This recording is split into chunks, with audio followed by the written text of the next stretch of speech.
पहिले सरलाई कर्पोरेट नेपालमा स्वागत छ। सँगै दोस्रो कार्यकाल देशकै ठुलो सर्वाधिक नाफा कमाउने पूर्णतः सरकारी स्वामित्व रहेको बैंकमा दोस्रो कार्यकाल फेरि आउनुभएको छ।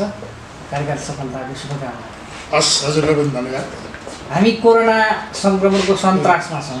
विश्व समुदाय नै आक्रान्त छ। हामीलाई पनि झन्डै 1 दर्जन नागरिकले ज्यान गुमाइसकेको र 2500-2600 नागरिक सङ्क्रमित भएको अवस्था छ। सिङ्गो देश कुनै न कुनै रूपमा प्रभावित छ।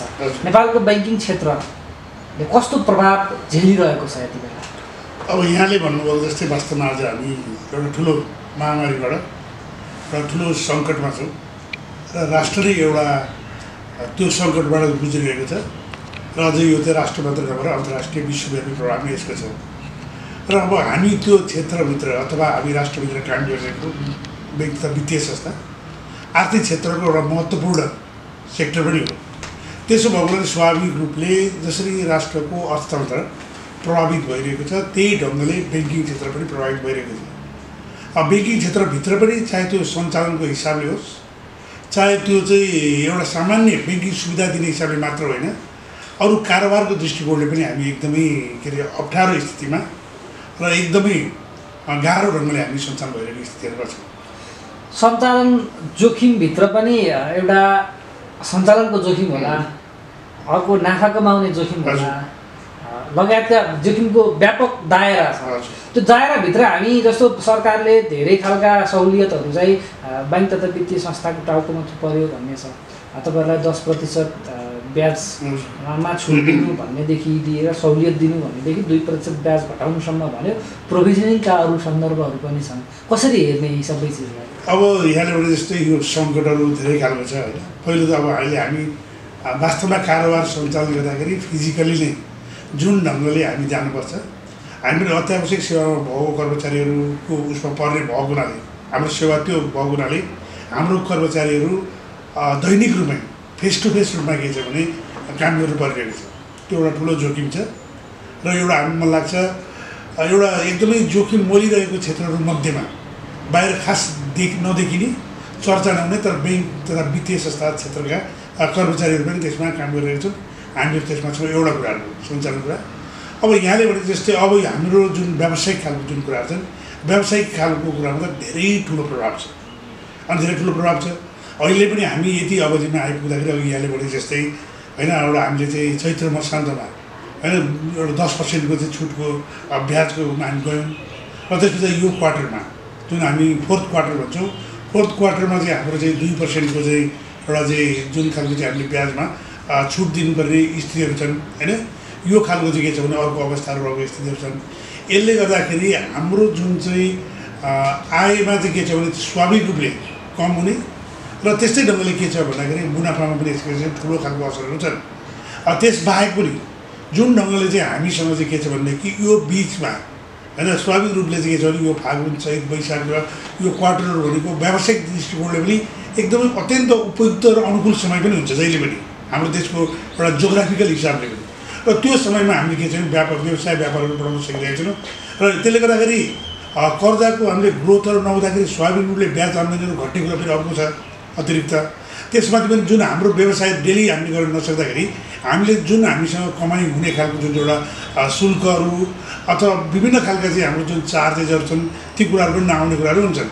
तर अब जुन हाम्रो खर्च हुने कुराहरू छन्, खर्च हुने कुराहरू चाहिँ चाहे त्यो डिपोजिटरलाई दिने पैसाहरू हुन्, ब्याजको कुराहरू हुन्, चाहे कर्मचारी खर्च हुन्, चाहे कार्य सञ्चालन कुराहरू हुन् र अरू जुन विविध खालका खर्च त्यो कुराहरू चाहिँ के छ कन्सटेन्टली फेरि हाम्रो भइरहेको छ। त्यसो भएको हुनाले एकातर्फ त्यो खालको स्थितिहरूमा हामी जानुपर्ने स्थितिहरू र आम्दानीमा र जुन आयमा र जुन खालको चाहिँ मुनाफामा छ त्यसले गर्दाखेरि हामी चाहिँ एकदमै प्रतिकूल अवस्थामा छौँ। जस्तो ब्यालेन्स सिटमै यति प्रतिशतको कमी आउन सक्छ भनेर केही पूर्वानुमान गरिएको होला? होइन, अब यसो छ, हिजो हामीले त हिजो त कल्पना गर्ने कुरा भने अहिले हामीले कल्पनाहरू चाहिँ गरिरहेको स्थितिहरू पनि छन्। तपाईँलाई म एउटा सामान्य आँकडा भन्छु होइन। जस्तो अस्ति हामीले चाहिँ जुन चाहिँ 10% चाहिँ हामीले छुट दियौँ र मेरो ब्याङ्कको सन्दर्भमा राष्ट्रिय वाणिज्य ब्याङ्कको सन्दर्भमा कुरा गर्दैछु। अस्ति हामीले चाहिँ छुट दिँदाखेरि सबैले त तिरेन, तर जति तिरे त्यतिबाट मात्र हेर्दा पनि 17 करोड रुपियाँ चाहिँ के छ भन्दाखेरि हामीलाई चाहिँ इन्ट्रेस्टको चाहिँ लस भयो होइन।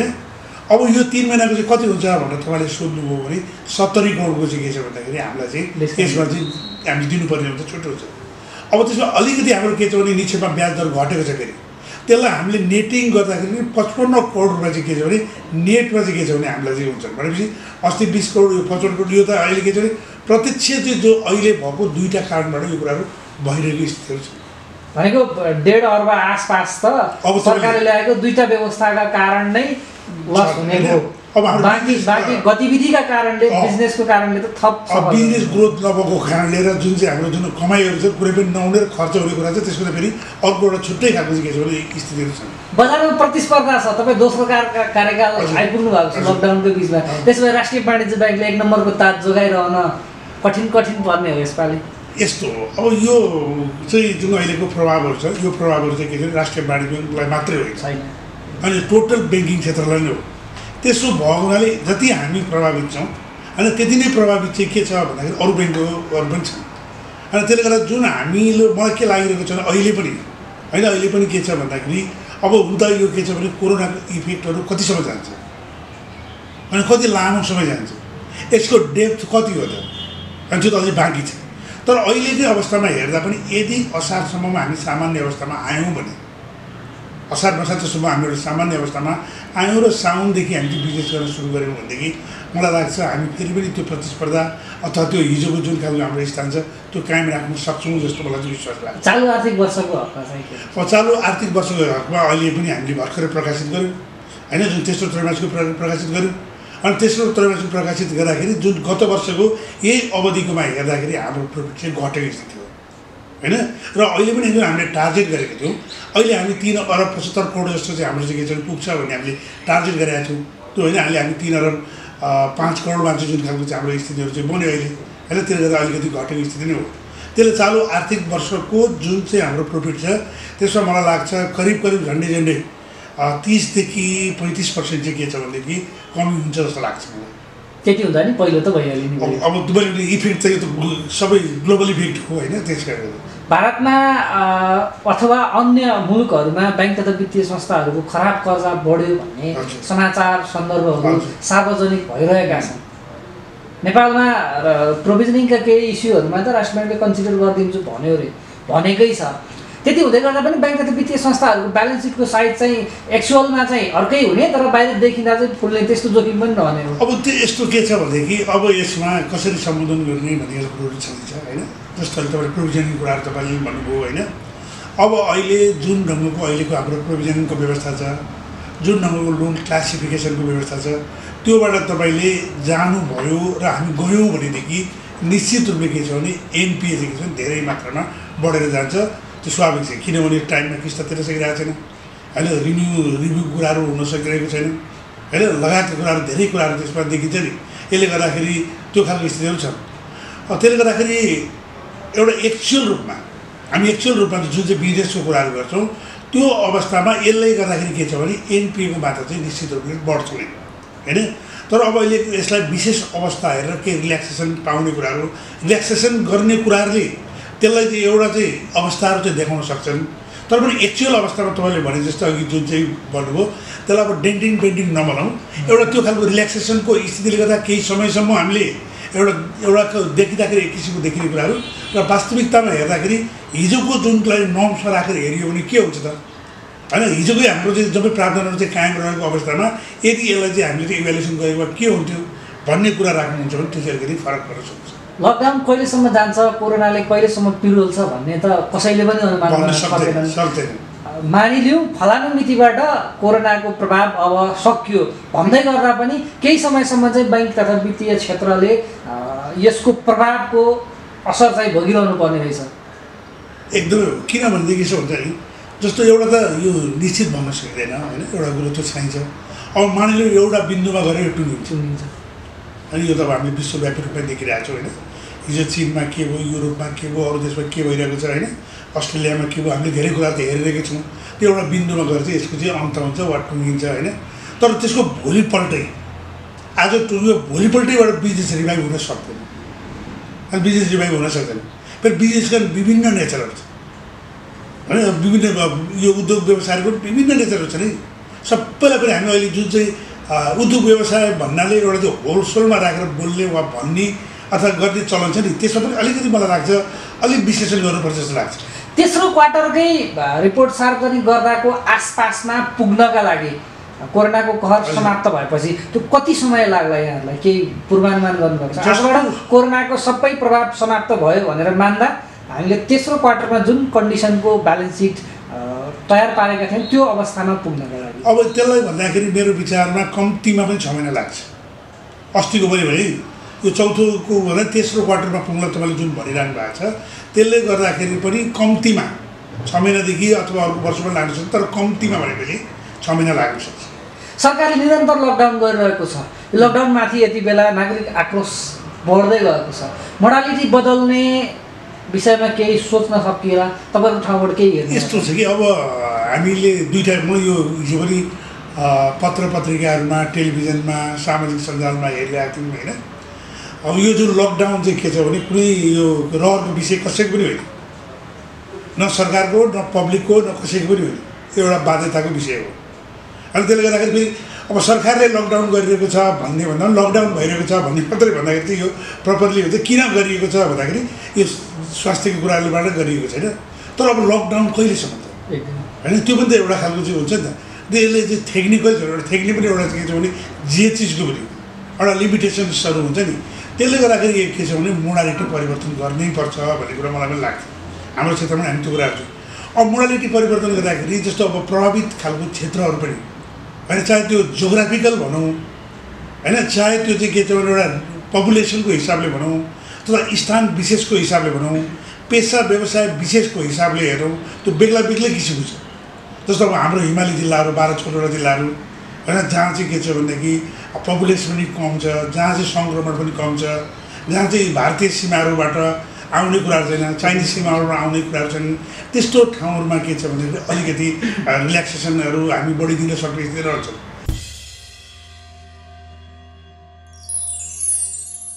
अब कृषि अब हाम्रो धेरै खालको उयोहरू छन् होइन, त्यस्तै किसिमको उद्योगहरूमा हामीले धेरै खालको चाहिँ सेफ्टीको मेजर गर्न सक्छौँ।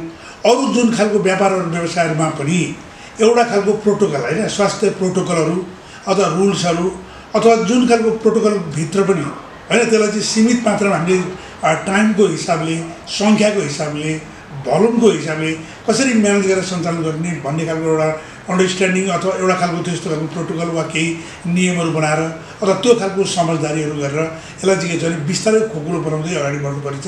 र यसरी हामीले के छ भने यो सधैँको लकडाउनले मात्र चाहिँ फेरि हामी एउटा निकास निस्किँदैन जस्तो लाग्छ मलाई। संसारका धेरै देशले कोरोनासँग जुझ्नका लागि विविध खालका मोडलहरू अप्नाए। अमेरिकी मोडल एउटा थियो, जर्मनले आफ्नो मोडल लगाए, इटली, स्पेन, अस्ट्रेलिया या दक्षिण कोरियासम्म आइपुग्दा नेपालका बैंक तथा वित्तीय संस्थाहरूले सर्भिस प्रोभाइडको जुन अहिले संरचना बनाइरहनु भएको छ, जुन तरकारी नागरिकलाई सेवा दिइरहनु भएको छ, यो मौलिक मोडल हो वा हामीले कतैबाट यसलाई सापट लिएका? अब यसो यसको अब मौलिकै मोडल भनौँ होइन, अब धेरै खालको त्यस्तो सापट लिएकै ठाउँ पनि धेरैहरू पनि अहिले त्यस्तो रिफरेन्सहरू धेरै छन्, आफ्नो किसिमकै छन्।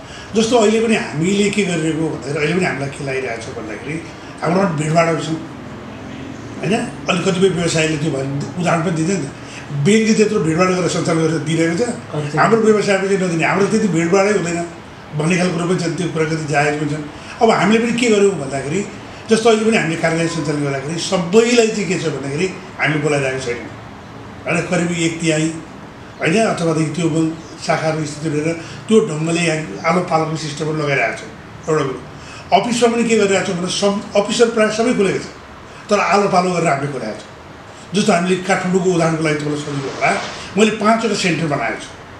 बानेश्वरलाई चाहिँ एउटा सेन्टर, भक्तपुरहरू हेरेर 2टा सेन्टर, बुढानीलगढहरू हेरेर 3टा सेन्टर, पाटन पुल्चोकहरू लगायतको यो सेक्टर 4 र थानकोटहरू गरेर 5वटा हेरेर त्यहाँ वरिपरिको अफिसहरूमा चाहिँ मान्छेलाई चाहिँ 1.5-2 किलोमिटरभन्दा बढी पैदलै जाँदाखेरि पनि ब्याङ्किङ व्यवसाय गर्न सकियोस् भन्ने उद्देश्यले चाहिँ के गरेको छौँ कि हामीले चाहिँ त्यहाँनिर होइन त्यो आलो पालोहरू गरिरहेको छौँ। अनि कर्मचारीलाई पनि के गरिरहेको छौँ भन्दाखेरि आलो पालो सिस्टममा चाहिँ आउनुपर्छ भनेर गरिरहेको छौँ। अनि अर्को कारोबारलाई पनि के गरिरहेको छौँ भने अत्यावश्यक कारोबारलाई चाहिँ हामीले डेली रूपमा गर्ने र जुन चाहिँ कुरा ब्याक अफिसबाट गर्न सकिने वा घरमै गरेर लान सकिने खालको कुरालाई चाहिँ वर्क फ्रम होम भनेर घरैबाट गर्न सक्ने खालको एउटा कार्यविधिहरू पनि हामीले चाहिँ सञ्चालन गरिरहेको स्थिति छ। अनि त्यो ढङ्गले चाहिँ के छ भने अनि यता ग्राहकहरूलाई पनि आउँदाखेरिको जुन सोसल डिस्टेन्सको कुराहरूदेखि लिएर सेनिटाइजरको व्यवस्थाहरू गरिदिएर मास्क प्रयोग गरेर आउनुहोस् भन्ने खालको कुराहरू लगायतका कुराहरू गरेर चाहिँ हामीले स्क्रिनिङ गरेर त्यो गर्ने कामहरू गरिरहेको छौँ। यो ढङ्गले सञ्चालन गरिरहेको छौँ र अब यसलाई लाग्छ अब त्यो धेरै ठाउँमा यो खालको हामीले कतिपय ठाउँहरू देखेर पनि सिकेका छौँ। अब एकदमै हाम्रो मौलिक भनेर हामीले धेरै दाबी गर्ने कुरो पनि होइन, फेरि यो फल्ला ठाउँको रेप्लिकेट गरेको भन्ने पनि मिल्दैन होइन। यसमा मिक्स खालको कुराहरू छ। हरेक चुनौतीहरूले सँगसँगै अवसर पनि ल्याउँछौँ। हामीले नाकाबन्दीलाई हेऱ्यौँ, भूकम्पलाई हेऱ्यौँ, आज कोरोनासँग जुझिरहेका छन्। नेपालको बैंक तथा वित्तीय क्षेत्रले यो कोरोनालाई अवसरका रूपमा चाहिँ कसरी उपयोग गर्न सक्छ? अब यो एकदमै तपाईँले ठिक भन्नुभयो होइन। अब कुनै पनि कुराहरू चाहेर आउँदैन, नचाहेर पनि आउँछन्।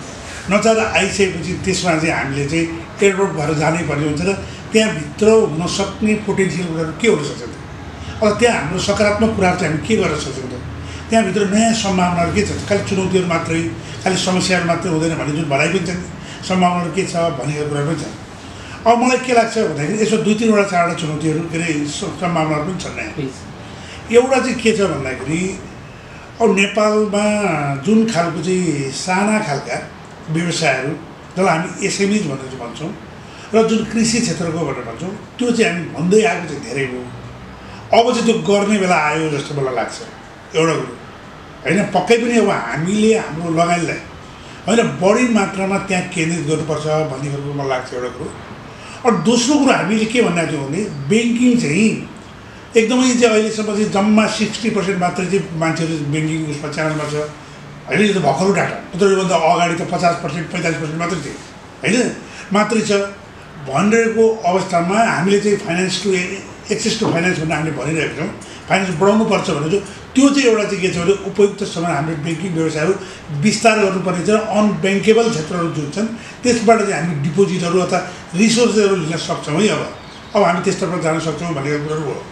अनि तेस्रो कुरोहरू चाहिँ के छ भन्दाखेरि जुन अब कृषिमा हामी जाने भनिरहेको छौँ, कृषिमा चाहिँ अहिले सरकारले पनि प्राथमिकता दिइरहेको अवस्थाहरू, अहिले बजेटले पनि प्राथमिकता दिइरहेको अवस्थाहरू, मान्छेलाई चाहिँ के छ भने सबैभन्दा बढी रोजगार दिन सक्ने नेपालको सन्दर्भमा होइन कृषि नै भएको क्षेत्रहरू र कृषिको सम्भावनाहरू पनि भएको हुनाले हामीले चाहिँ के छ भने कृषिमा फोकस गरेर हामीले लगानी गर्न सक्छौँ।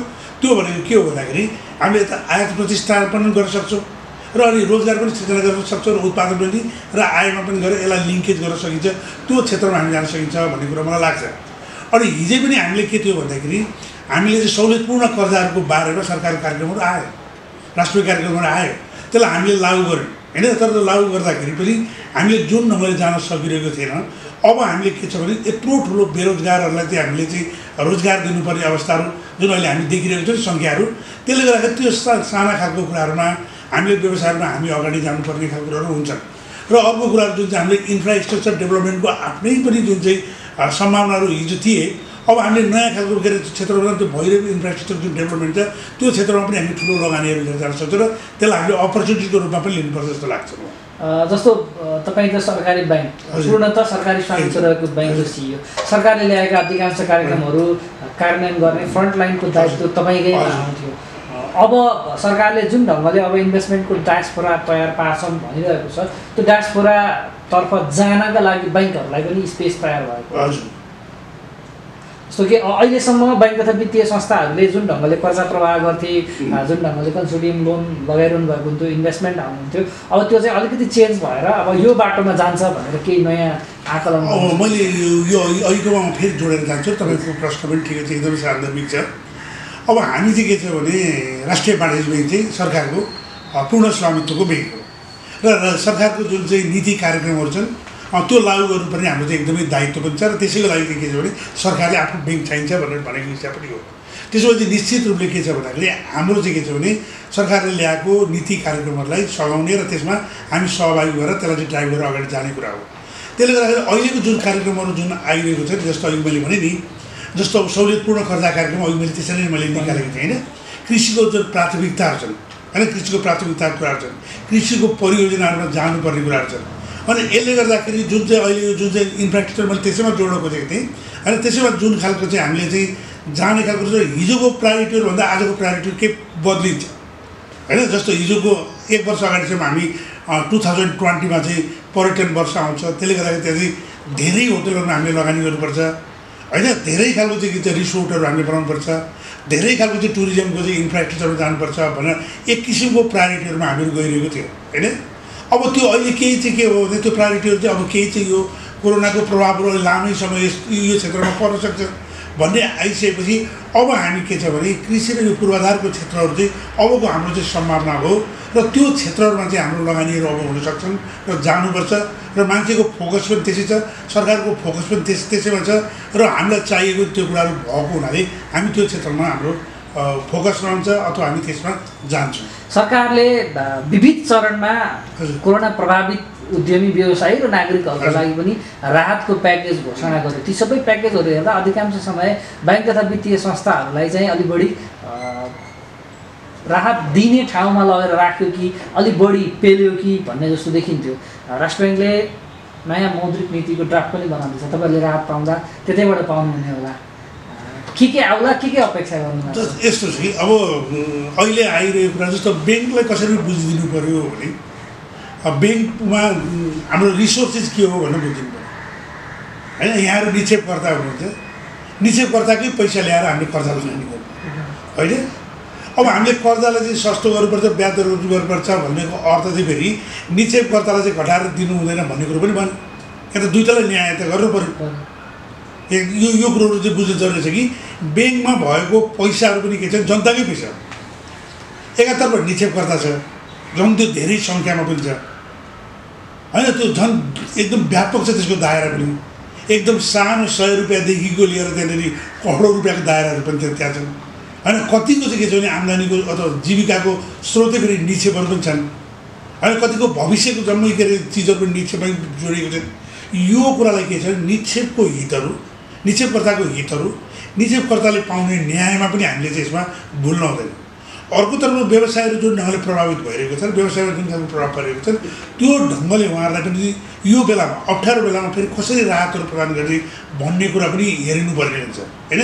यसरी यो ब्यालेन्स गरिएन भनेदेखि कसैलाई पनि न्याय हुँदैन भन्ने खालको कुरो बुझ्नु पऱ्यो र ब्याङ्कको पनि एउटा लिमिटेसन छ भन्ने खालको पनि बुझ्नु पनि पऱ्यो होइन। ब्याङ्कको लिमिटेसन छ, मौद्रिक नीतिबाट के अपेक्षा हो ब्याङ्कको लिमिटेसन्सलाई बुझिदिनुपर्छ सबैले। र हामीले पनि के छ भनेदेखि यो बेलामा एकदमै नाफा हिजो जस्तै कुराहरूमा भन्दा अलिक फरक दृष्टिकोण पनि राख्नु पर्यो। अनि हिजोको भन्दा हामीले एकदमै रूपमा के मानसिक रूपले हामी तयार छौँ भने हिजोको भन्दा नाफा कम हुन्छ है, हिजोको भन्दा हाम्रो आम्दानी कम हुन्छ, यो विशेष परिस्थिति चाहिँ केही समय लाग्छ यो रिभाइभ हुन भन्ने खालको कुरो छ र त्यो ढङ्गले हामीले मानसिकता तयार गर्नु पऱ्यो र त्यही आँखाले चाहिँ के छ भने हामीले र त्यही मस्तिष्कले चाहिँ के छ भने हामीले काम गर्नु पऱ्यो एउटा कुरो।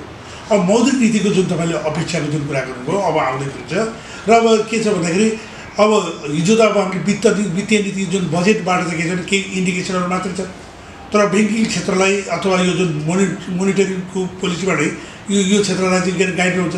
त्यसले गर्दा 4-5वटा कुराहरू आउँछ भन्ने हामीलाई लागिरहेको छ। एउटा कुरोहरू चाहिँ के छ भन्दाखेरि जस्तो अहिलेको जुन खालको चाहिँ हाम्रो यो उद्योग धन्दा व्यवसाय चाहिँ जुन खालको छ उनीहरूलाई रिभाइभ गर्नको निमित्त कसरी जान सकिन्छ, जस्तो रिस्ट्रक्चरिङमा हामी कसरी जान सकिन्छ, रिसेड्युलिङमा हामी के सुविधाहरू दिन सकिन्छ, अहिले भइरहेको इन्ट्रेस्टलाई क्यापिटलाइजेसन कसरी चाहिँ हामी गर्न सक्छौँ, अहिले रिफाइनेन्सको जुन आइरहेको छन् रिफाइनेन्सको मोडेलहरू के हुन सक्छन् अथवा त्यसको दायराहरू के हुन सक्छन् होइन। त्यस्तै यदि लिक्विडिटी चाहिँ हामीलाई चाहिँ क्रन्च हुने भयो, लिक्विडिटीको व्यवस्थाहरू चाहिँ कसरी गर्न सकिन्छन्। अनि त्यस्तै किसिमले के छ भन्दाखेरि अरू होइन अरू प्राथमिकताको क्षेत्रहरूमा लगानी गर्नेको चाहिँ जुन खालको स्थितिहरू छ नि हिजोको प्रायोरिटीभन्दा केही बदलेर प्रायोरिटीहरूमा पनि के छ भने पर्सेन्टेजहरू भनौँ अथवादेखि कुनै सीमाहरू भनौँ त्यो खालको चाहिँ के छ भनेदेखि आउने खालको कुराहरू हुन्छन्। अनि जस्तै हामीले गरेको जुन प्रोभिजनिङको व्यवस्थाहरू छन्, लोनको क्लासिफिकेसनहरू छन्, त्यसलाई पनि के छ भने यो विशेष अवस्थामा गर्दाखेरि केही त्यसलाई चाहिँ के छ भने समयानुकूल बनाएर चाहिँ एड्रेस हुन्छ भन्ने खालको कुरो यो ढङ्गको कुराहरू चाहिँ आयो भनेदेखि फेरि के छ भन्दाखेरि एउटा सामान्य प्रकारले नीतिबाट जानुपर्छ भन्ने कुरो लाग्छ र मलाई लाग्छ यो कुराहरू सम्बोधन गरेको कुरा जस्तो अहिलेको खालि हामी चाहिँ केमा बढी चर्चा गरिरहेको छौँ भनेदेखि कति प्रतिशत चाहिँ ब्याज चाहिँ कम गर्ने भन्ने मात्रै चर्चा गरिरहेको छौँ। अहिले त्यो गरिसक्यो तर उसले कहिले तिर्ने त, कसरी तिर्ने त भने त्यसपछि तिर्न सक्छ, तिर्न नसक्दाखेरि उद्योगलाई कसरी रिभाइभ गर्ने त होइन। दीर्घकालसम्म चाहिँ के छ भने कस्तो खालको फेसिलिटी पाउने भन्ने बारेमा चाहिँ के छ भने कम बहस र ब्याज दर चाहिँ 2% र 5% चाहिँ घटाउनुपर्छ भन्ने बारेमा चाहिँ बढी बहस भइरहेको चाहिँ छन्।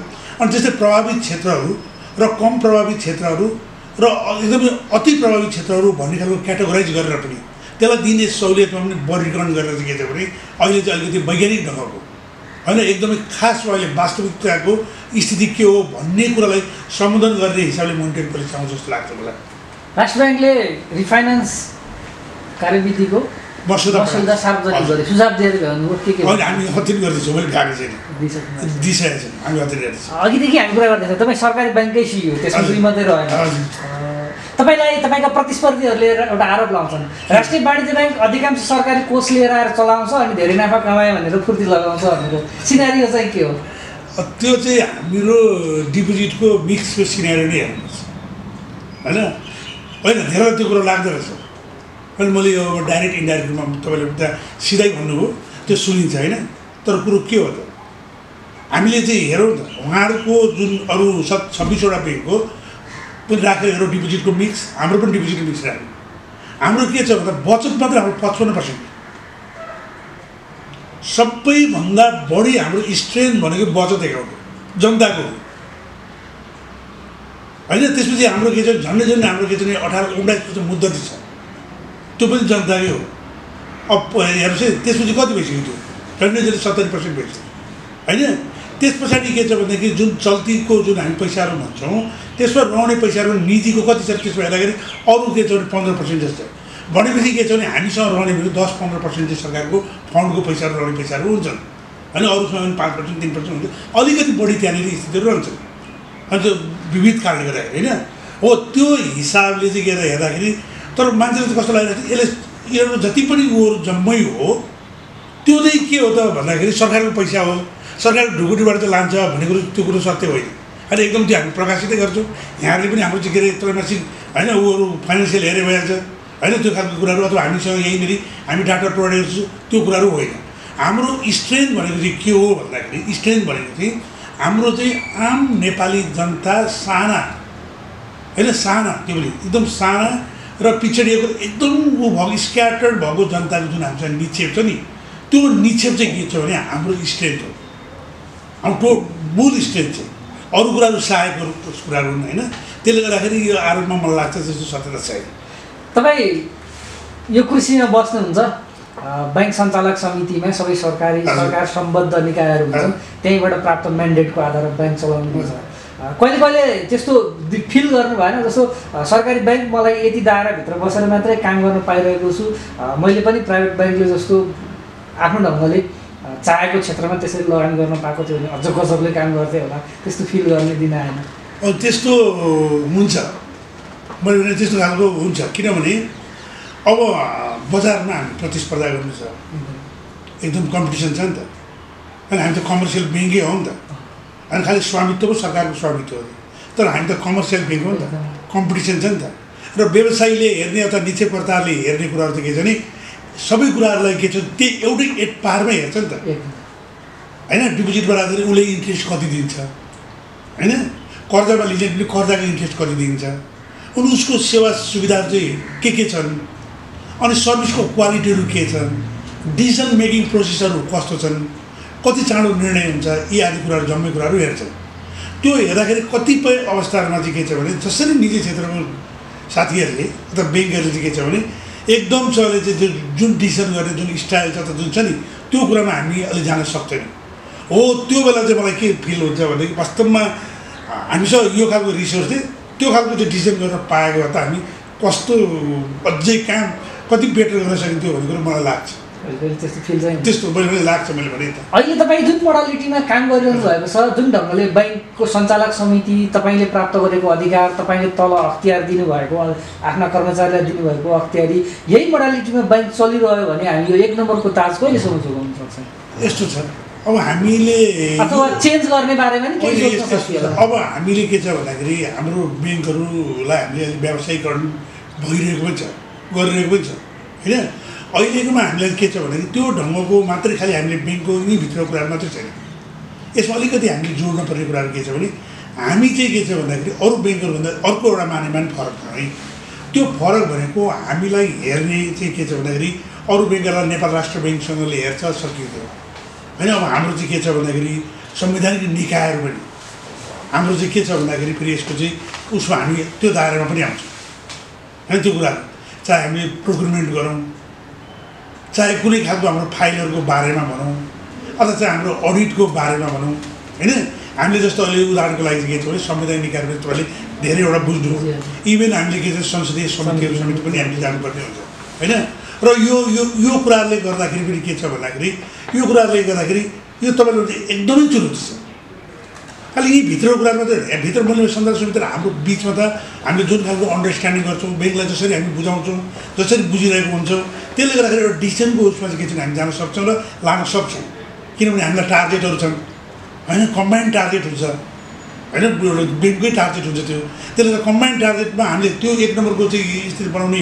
भन्ने खालको टार्गेटहरू त्यसलाई हासिल गर्न सकिन्छ तर त्यो मात्रै पनि होइन है फेरि यी अन्य खालको फ्याक्टरहरू पनि के छ भन्दाखेरि फेरि हामीलाई जानको लागि चाहिँ के छ भने च्यालेन्जहरू छ त्यहाँ पनि होइन त्यसले गर्दा त्यो सधैँ तपाईँले भने जस्तै यी खालको कुराहरूलाई के छ भने च्यालेन्जहरूलाई हामी फेस गर्दै आएको पनि हो होइन त्यसैले त के छ म्यानेजमेन्ट किन चाहियो त भन्दा ती सबै कुरालाई म्यानेज गर्न चाहियो त्यसले गर्दा म्यानेज गरेर अगाडि जान सकिन्छ भन्ने लाग्छ हुन त राष्ट्रिय वाणिज्य ब्याङ्क ऐनमा नै एउटा ब्याङ्क पूर्णतः सरकारी स्वामित्वको हुनेछ भन्ने व्यवस्था अन्तर्गत आजसम्म चलिरहेको छ तर बेला बेलामा यसमा पनि थोरै प्रतिशत पब्लिक इन्भेस्टमेन्ट ल्याउने कि भन्ने बहस चलिरहेको हुन्छ अर्कोतिर 3टा सरकारी स्वामित्व भएका ब्याङ्कहरू छन् एउटा पूर्णतः बाँकीमा बहुमत ती ब्याङ्कहरूलाई एकीकृत गरेर ठुलो संस्था बनाएर नयाँ ढङ्गले जाने कि भन्ने कुरा नै आइरहेको हुन्छ यो दुईटा सन्दर्भलाई कसरी हेर्ने अब यो उता माफियामा 30% चाहिँ पब्लिकमा जाने भन्ने छ अब होइन हाम्रो पनि निर्णय भइरहेको स्थिति पनि हो पहिले निर्णय भन्छ अहिले पनि कायमै छ तर पनि के छ भने त्यो अब व्यवहारमा हामीले चाहिँ विविध कारणले गर्दा त्यो जान सकिरहेको छैन किनभने एउटा फिलोसफी एउटा बस के पनि छ भने तपाईँले जस्तै कम्तीमा पनि एउटा चाहिँ के छ भने ब्याङ्क चाहिँ पूर्ण सरकारको स्वामित्वको हुन्छ र विविध आफ्नो कार्यक्रमहरू लन्च गर्न विविध कुरा चाहिन्छ भन्ने कुरा पनि छ अरू कुरो चाहिँ के छ भने पब्लिक सेक्टर भयो भने इफिसियन्ट हुन्छ भन्ने पनि छ होइन र अहिले जुन कन्सल्टेसन भनेर मर्जरको कुरा पनि आइरहेको छ र यो बजेटमा पनि आयो होइन अघिल्लो बजेटमा र मोनिटरी पोलिसीमा पनि थियो र यो बजेटमा पनि आयो र यसले पनि जोड दिएको छ अब त्यसले गर्दाखेरि के छ भन्दाखेरि अब मर्जर चाहिँ राष्ट्रिय वाणिज्य ब्याङ्कको मर्जर हुने सबैभन्दा सम्भावित कुराहरू कुन हुन् भन्दाखेरि जहाँ गभर्मेन्टको स्टेक छ त्यो नै सम्भावित कुराहरू डिसिजन गरेको हिसाबले पनि कामको नेचरले पनि हिसाबले पनि होइन तर अब यो 3वटा ब्याङ्कहरू भनेको फेरि आफैमा धेरै ठुलो ब्याङ्कहरू पनि हो तिनीहरूमा एक्लै पनि यो ब्याङ्कहरू के छ भने निकै ठुलै ब्याङ्कहरू हो होइन यसको अलिकति अब लामो हिस्ट्री अब जस्तो चाहिँ नेपाल ब्याङ्क त होइन 81-82 वर्षको जेठो होइन 82 वर्षको एउटा हिस्ट्री भएको ब्याङ्क पनि हो होइन कृषि विकासमा पनि आफ्नो शाखा सञ्चालन लगाएर धेरै छन् त्यसले गर्दाखेरि एउटा सैद्धान्तिक हिसाबले होइन यदि राष्ट्रिय वाणिज्य ब्याङ्कले पनि अब यो जस्तो सरकारले मर्जर गरेर ब्याङ्कहरू चाहिँ कम गर्नुपर्छ अनि 10वटा 12वटा मात्रै ठुलो ब्याङ्कहरू बनाउने भन्यो भनेदेखि स्वाभाविक रूपले यो 3टा ब्याङ्क नै मर्जरको लागि एक ठाउँमा जाने क्यारेक्टरको हिसाबले होइन यसको स्ट्रक्चरको हिसाबले यसको नेचरको हिसाबले होइन हरेक हिसाबले के छ भने यो नै के छ सबैभन्दा सम्भावित हो होइन तर अब त्यो तहमा छलफल भएको छैन होइन त्यो चाहिँ हो होइन कसरी जाने कि नजाने कि भन्ने बारेमा छ तर अघि तपाईँले जस्तै यो 3वटा ब्याङ्कलाई मर्जर गर्ने बारेमा अब हामीले राष्ट्र ब्याङ्कले एकचोटि चाहिँ के हुने थियो 1 वर्ष अगाडि भने तपाईँहरूले चाहिँ एउटा यति सर्टेन मितिभित्रमा तपाईँहरू के गर्दै हुनुहुन्छ र मर्जरको चाहिँ अगाडि जानुपर्छ भनेर चाहिँ लेखेको थियो हामीले छलफल गरिरहेको छौँ भनेर भन्यौँ हामीले पनि छलफल चाहिँ विभिन्न कोडबाट गऱ्यौँ तर पनि त्यसमा ठोस मूर्त रूपमा होइन यसरी जाने भन्ने खालको कुरोहरू छैन र फेरि अब गभर्मेन्टको स्टेक तिनै एउटा भएको हुनाले यसमा त फेरि के छ भने गभर्मेन्टको चाहिँ नीति चाहिँ एकदमै प्रमुख कुरा हुन्छ तपाईँ दोस्रो कार्यकाल यो कुर्सीमा आइपुग्नुभयो पहिलो कार्यकालबाट ब्याङ्कलाई एउटा उचाइमा पुर्याउनु भयो भन्ने छ त्यो तथ्याङ्कहरूले पनि देखाउँछ तपाईँले दोस्रो कार्यकाल सम्पन्न गरेर एक्जिट हुँदै गर्दा यो ब्याङ्क कहाँसम्म पुग्नेछ यसको बिजनेसको हिसाबले हुन त यति बेला प्रेडिक्सनका सबै चिजहरू असम्भव जस्तै हुन्छन् यद्यपि एउटा बिजनेस प्लानको हिसाबले त पक्कै पेस गर्नु होला यो ब्याङ्कलाई कहाँ पुर्याउँछु भन्ने योजना बनाउनु जस्तो यहाँले भन्नुभयो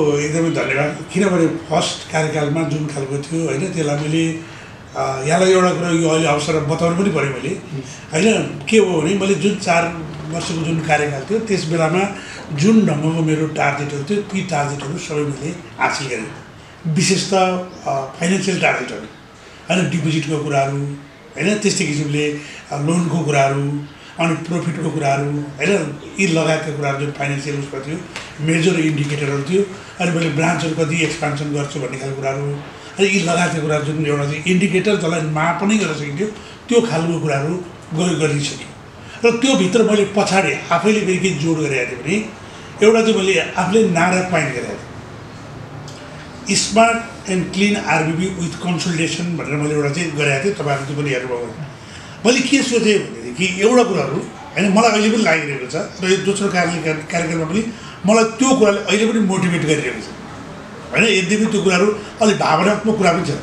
त्यो भनेको के छ भन्दाखेरि हाम्रो सरकारी निकायहरू, चाहे ब्याङ्क भन्नुहोस्, चाहे संस्थान भन्नुहोस्, चाहे विभिन्न समिति विभिन्न भन्नुहोस्, त्यो चाहिँ इफिसियन्ट छैन अनि त्यो चाहिँ प्रोफिटेबल छैन। अहिले पनि हाम्रो धेरै फेरि देखिएको पनि छ डाटामा, अहिले बजेटमा पनि देख्यो नि होइन। अनि त्यो जहिले पनि घाटामा गइरहेको छन् अनि त्यो कस्टमर फ्रेन्डली छैन होइन। त्यो चाहिँ हेर्दाखेरि पनि के छ भने त्यस्तो स्मार्ट छैन, चाहे कर्मचारी भनौँ होइन, त्यहाँको चाहे त्यो लुक्सहरू भनौँ। अनि त्यो ओरैबाट चाहिँ के छ भने कर्मचारी चाहिँ परैबाट भनौँ न होइन, त्यो चाहिँ सरकारी हो भन्ने खालको चाहिँ चिनिन्छ भन्ने खालको एउटा चाहिँ के छ भनेदेखि इमेज छ होइन। त्यो इमेजमा के छ भनेदेखि त्यो इमेजमा सत्यता पनि छ, धेरै जसो सत्यता पनि छ। अनि त्यसो भएको हुनाले मलाई चाहिँ एउटा च्यालेन्ज जहिले पनि के लाग्छ भने सरकारी ब्याङ्कको सिइओ भएको हुनाले ल ठिकै छ, अहिले हामी सबै नसकौँ, सबै सरकारी संस्थामा हामी जुन ठाउँमा बसेका छौँ अथवा म जुन ठाउँमा बसेको छौँ त्यो ठाउँमा यी इमेजलाई चाहिँ परिवर्तन गरौँ नि त होइन। गरौँ नि त भनेर आरबिबी विथ कन्सल्टेसन भन्ने नारालाई पाइन गरिरहेको होइन हो। त्यो हिसाबले के छ भन्दाखेरि यो ब्याङ्क चाहिँ के छ भन्दाखेरि सरकारी ब्याङ्क हो, त्यसो हामीलाई गर्व पनि छ, हुनुपर्छ भन्ने पनि छ। त्यति भइकन पनि चाहे यसको प्राइसिङको हिसाबले, ब्याज दरहरू लगायतको कुराले गरौँ, चाहे सर्भिसको क्वालिटीको हिसाबले, चाहे यहाँको ह्युमन रिसोर्सको हिसाबले, चाहे लुक्सको हिसाबले, चाहे फिजिकल रिसोर्सलाई प्रयोग गर्ने हिसाबले, चाहे कम्प्लायन्सको दृष्टिकोणले, यी सबै दृष्टिकोणले चाहिँ के छ भन्दाखेरि यो कम छैन है। खालि प्रफिट मात्रै होइन होइन, प्रफिट मात्रै होइन, प्रफिटमा त हामीले गरेर देखाइदिन्छौँ, हामीले प्रफिट गरेर देखाइसक्यौँ, त्यो त एउटा सानो पार्ट मात्रै अझै म भन्छु। तर हामीले चाहिँ के छ भने अहिलेको मेरो चाहिँ के छ भनेदेखि उनै अहिलेको दोस्रो कार्यकालको मेरो मिसन भिजन जे भने पनि यो ब्याङ्कलाई प्रफिटमा त हामीले बनायौँ, पार्छौँ, हामी यसलाई सस्टेन गर्छौँ, त्यति मात्रै हुँदै होइन। 4 वर्ष पछाडि निस्किँदाखेरि साँच्चै राष्ट्रिय वाणिज्य ब्याङ्क चाहिँ यो निजी क्षेत्रको जुन हामीले भनिरहेको कुराहरू थियो अथवा जुन आरोपहरू थियो त्यो आरोपहरूबाट मुक्त छ है।